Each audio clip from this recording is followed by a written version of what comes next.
പിന്നെ ഭരത്. ഇനി എന്തുണ്ടെങ്കിലും ഭാനു തന്നോട് പറയുന്നതിന് മുമ്പേ ഭരത്തിനോടെ പറയൂ. കഴിയുന്നതും തന്നെ ഇനി ബുദ്ധിമുട്ടിക്കാതിരിക്കാനേ ഭാനു നോക്കൂ. പക്ഷെ എനിക്ക് അവളങ്ങനെ മാറ്റി നിർത്താൻ പറ്റില്ലല്ലോ സൂര്യ. ഒരിക്കലും അവൾ എനിക്കൊരു ഭാരമായിട്ടോ ബാധ്യതയായിട്ടോ തോന്നിയിട്ടേ ഇല്ല.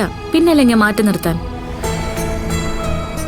അവള് ലക്ഷ്യത്തിലെത്തുന്നത് വരെ എന്റെയും സൂര്യയുടെയും ശ്രദ്ധയും കരുതലും അവൾക്ക് വേണം.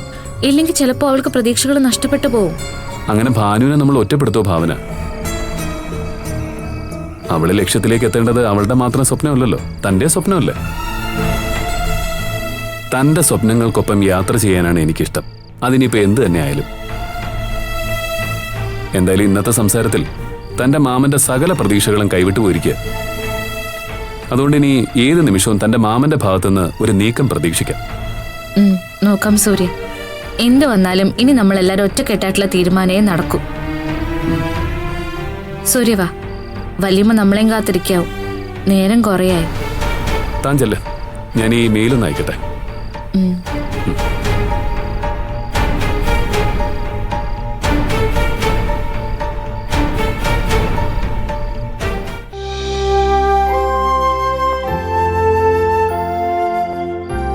വല്യമ്മേ, വല്യമ്മേ. വല്യമ്മ കഴിച്ചോ? ഇല്ല, നീയും കൂടെ വന്നിട്ട് കഴിക്കാന്ന് കരുതി. ആന്റിയോ? ജയം മനസ്സും കൂടെ ഇപ്പൊ കഴിച്ചിട്ട് പോയതേ ഉള്ളൂ. സൂര്യ എവിടെ? ഇപ്പൊ വരും വല്യമ്മേ. വാ. അല്ല മോളെ, ഞാൻ വന്നപ്പോ മുതൽ ചോദിക്കണോന്ന് വിചാരിച്ചതാ. ഇത്രയും സൗഭാഗ്യം വന്നിട്ടും മോക്ക് ഒരു മാറ്റവും ഇല്ലല്ലോ. പണം ഉണ്ടെന്ന് കരുതി നമുക്ക് നമ്മളെ മാറ്റാൻ പറ്റൂ വല്യമ്മേ? ഇതൊക്കെ താൽക്കാലികം മാത്ര. പണം വരും പോവും. അതൊക്കെ കണ്ടിട്ട് അന്താളിച്ചിട്ടോ അഹങ്കാരം കാണിച്ചിട്ടോ ഒരു കാര്യമില്ല വല്യമ്മേ. ശരിയാ.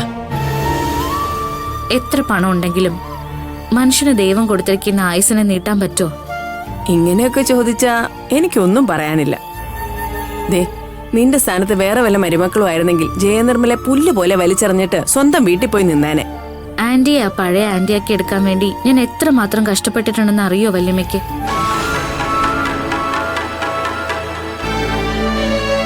എപ്പോഴും അതിനുള്ള ശ്രമത്തിലാണ് ഞാൻ. അതിനിടയില് ഞാൻ ഇനി എത്ര കോടി കണ്ടാലും എന്റെ കണ്ണ് മഞ്ഞളിക്കില്ല. നിന്നെ എനിക്ക് മനസ്സിലാവുന്നില്ല മോളെ. അന്നും ഇന്നും എന്നും ഞാൻ പഴയ ഭാവന തന്നെയാ വല്യമ്മ. വല്യമ്മയ്ക്ക് ദിവസം എന്റെ പ്രാർത്ഥന എന്താണെന്ന് അറിയോ? അതെനിക്കറിയില്ല. എന്നാലും ഒന്ന് പറയാം, നീ നിനക്ക് വേണ്ടി ആയിരിക്കില്ല പ്രാർത്ഥിക്കുന്നത്. സ്വയം മറക്കുന്ന സമ്പത്ത് നൽകാതെ, അസുഖങ്ങളും പ്രാരാബ്ധങ്ങളും ഇല്ലാതെ സന്തോഷകരമായ ഒരു ജീവിതം തരണേന്ന് ഞാൻ പ്രാർത്ഥിക്കാറുള്ളത്. ഒപ്പം എന്റെ കുടുംബത്തിന് വേണ്ടിയും സൂര്യയുടെ കുടുംബത്തിന് വേണ്ടിയും. അയ്യോ, അപ്പൊ ഈ വല്യമ്മയും വല്യച്ഛനൊന്നും മോളുടെ പ്രാർത്ഥനയിലില്ലേ? അയ്യോ, എന്താ വല്യമ്മ ഇത്? എന്റെ കുടുംബം എന്ന് പറയുമ്പോ അതിൽ ആദ്യം വരുന്ന പേര് വല്യച്ഛന്റെ വല്യമ്മയുടെ അല്ലേ?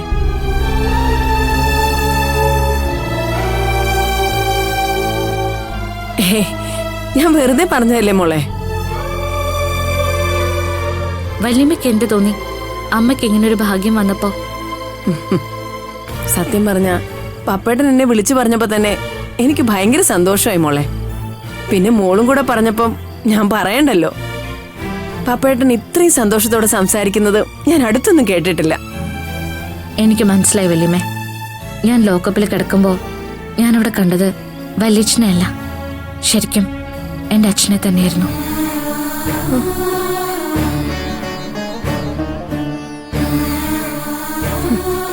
എന്താ മോളെ ഇത്? സത്യ വല്യമ്മേ, എനിക്ക് വേണ്ടി ആ ACPയുടെ കാലിൽ വരെ വലിച്ചും വീണില്ലേ? എന്റെ പഴയ വല്യച്ഛൻ എനിക്ക് തിരിച്ചു കിട്ടി വല്യമ്മേ. അതിന് കാരണക്കാരി തന്നെ നീയല്ലേ മോളെ? അതുകൊണ്ടല്ലേ ഈ വല്യമ്മ മോളുടെ അടുത്ത് തന്നെ വന്ന് നിൽക്കുന്നത്. അതെ, നിന്നെ ഇങ്ങനെ കണ്ടോണ്ടിരിക്കുമ്പോഴുള്ള സന്തോഷം എത്ര പറഞ്ഞാലും മനസ്സിലാവില്ല മോളെ.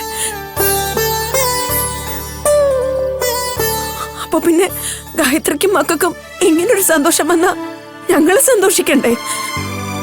വല്യമ്മ ധൈര്യമായിട്ടിരിക്കെ. എല്ലാ കാര്യങ്ങളും ഭംഗിയായിട്ട് നടന്ന വല്യച്ഛന്റെ എല്ലാ കടബാധ്യതകളും തീർത്ത് ആ പഴയ വല്യച്ഛനെ ഞാൻ വല്യമ്മയ്ക്ക് തരും. കാറ്ററിംഗ് രംഗത്ത് ശോഭിച്ചു നിന്ന ആ വല്യച്ഛനെ അതിലും വലിയ നിലയില് എനിക്ക് കാണണം വല്യമ്മേ. പ്രതീക്ഷണം പല്ലവിക്കും വേണ്ടിയും എനിക്ക് എന്തെങ്കിലുമൊക്കെ ചെയ്യണം വല്യമ്മേ. മോളെ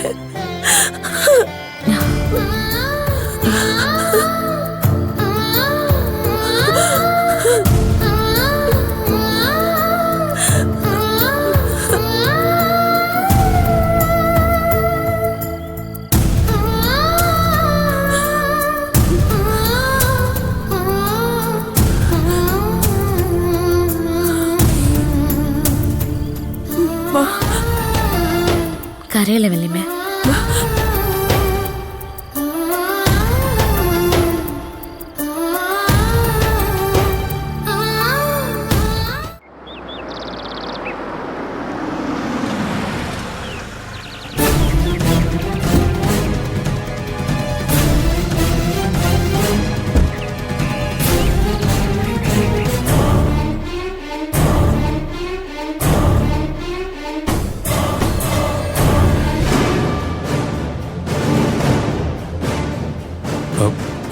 ചേച്ചിയില്ലേ?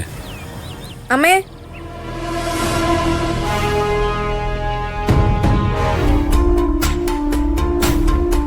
അമ്മേ, മായ ആരാ? ഞാനാ സേതു. അല്ല, എനിക്കറിയാം എന്നെ ഇവിടെ ആരും പ്രതീക്ഷിച്ചിട്ടുണ്ടാവില്ല എന്ന്. പക്ഷേ എനിക്ക് വന്നല്ലേ പറ്റൂ. സേതു ചേച്ചി ഒന്ന് വിളിക്കാവോ? എനിക്ക് കുറച്ച് സംസാരിക്കണം.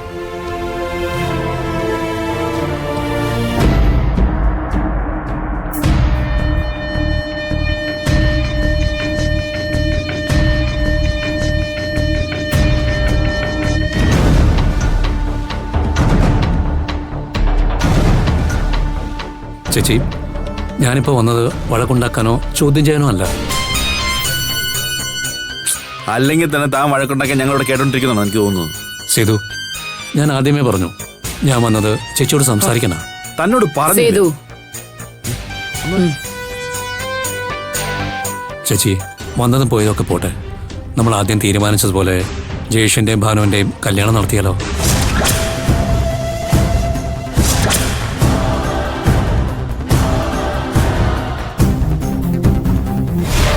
കൊള്ളാം. ഇതുവരെ എടുത്ത അടവുകളൊന്നും ഫലിക്കില്ലെന്ന് അറിഞ്ഞപ്പോ പുതിയ അടവുമായിട്ട് വന്നിരിക്കുക അല്ലേ?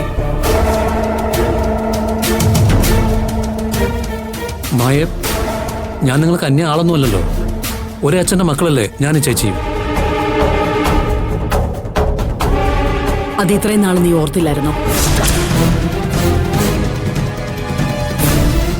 എടാ, നീ ഒരാണായിരുന്നെങ്കിൽ മാന്യമായ രീതിയിൽ തന്നെ നീ എന്നോട് വന്ന് സംസാരിക്കുമായിരുന്നു.